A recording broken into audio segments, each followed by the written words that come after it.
Bom, desde o dia, praticamente dia 1º de janeiro, a gente vem dizendo que não vamos deixar a declaração do imposto de renda para os últimos dias, porque senão há um acúmulo e vai por aí afora. Mas ainda assim, nós temos um hábito, uma questão cultural muito forte, a gente deixar sempre para os últimos dias. E quando a gente deixa para os últimos dias, geralmente a gente comete uma série de enganos na declaração do imposto de renda. Nós vamos conversar agora, quem está aqui gentilmente conosco, é a advogada, a doutora Ana Cláudia Utumi, né, para falar sobre esse tema. Ana Cláudia, muito obrigado pela gentileza, obrigado pela participação no Jornal da Record News. Obrigada a vocês pelo convite, é um prazer estar aqui. Ana, qual é o tipo de engano mais comum que as pessoas cometem, muitas vezes pela pressa e muitas vezes pelo desconhecimento? O erro campeão nas declarações é o erro relativo à omissão de rendimentos. O que é isso? Muita gente tem um salário, além do salário tem, por exemplo, um apartamento alugado. E muitas vezes as pessoas acabam esquecendo de declarar essa outra fonte de renda. Ou então, são pagamentos que a pessoa recebe durante o ano de outras pessoas físicas, pagamentos para os quais não tem uma retenção de imposto de renda. E aí esquece de incluir na declaração de imposto de renda.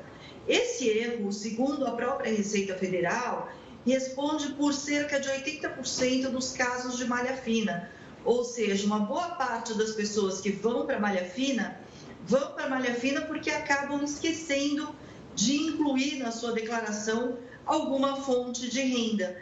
E aí, pelo cruzamento de informações da Receita Federal, essas pessoas acabam sendo levadas à malha fina, acaba sendo identificado que houve rendimentos que a pessoa esqueceu de declarar. Grande parte das vezes em que há essa situação é puro esquecimento mesmo, ou seja, é aquela questão de pegar os comprovantes de rendimento e colocar na declaração aquilo que eu tenho comprovante de rendimento.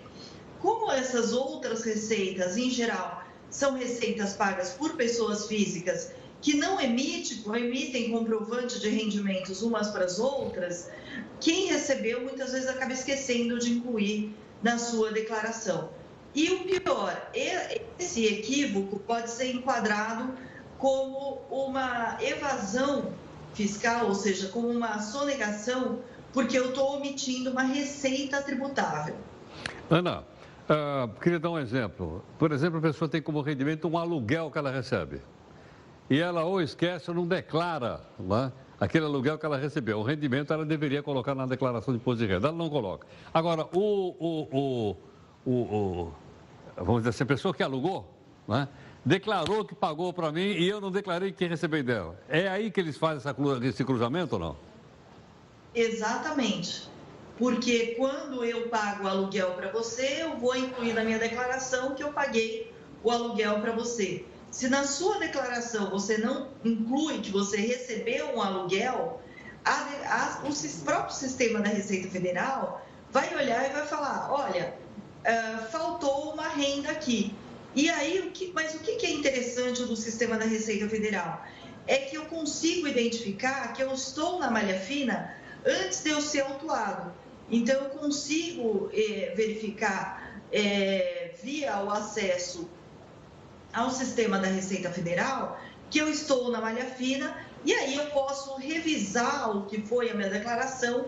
Se eu conseguir identificar antes da Receita Federal efetivamente me chamar para perguntar, olha, para dizer, olha, você esqueceu de incluir essa renda, eu faço a autocorreção e aí eu não tenho penalidade, eu não tenho multa, eu não tenho imposto aí, vamos dizer, a ser pago com multa mais alta. Eu mesmo vou, me regularizo e pago com a multa de atraso, mas não a multa por autuação fiscal. Ana, você disse então que 80% do pessoal que cai na malha fina é porque esqueceu de relatar alguma coisa que ganhou e não está na sua declaração.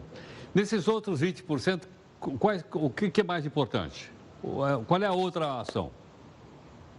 Outro erro muito comum é a questão dos dependentes, especialmente quando se tratam de pais separados, em que um pai tem a guarda, o outro tem lá, muitas vezes, arca com as despesas de plano de saúde, de escola, e aí a criança acaba sendo declarada como dependente em mais de uma declaração.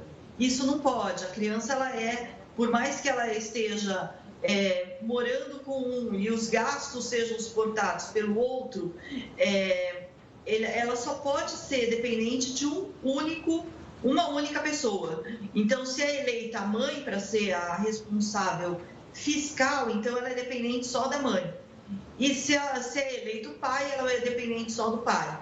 Agora, neste ano, eu preciso de CPF para crianças maiores que 8 anos. No próximo ano, para crianças de qualquer idade. E a intenção, tendo as crianças CPFs, fica muito mais fácil para a Receita Federal identificar a duplicidade da declaração de dependente e aí, se não for corrigido, se não houver uma autocorreção, isso pode ser autuado. Ana, muito obrigado pela sua gentileza. Até a próxima. Muito grato. Muito obrigada pela oportunidade. Muito obrigado.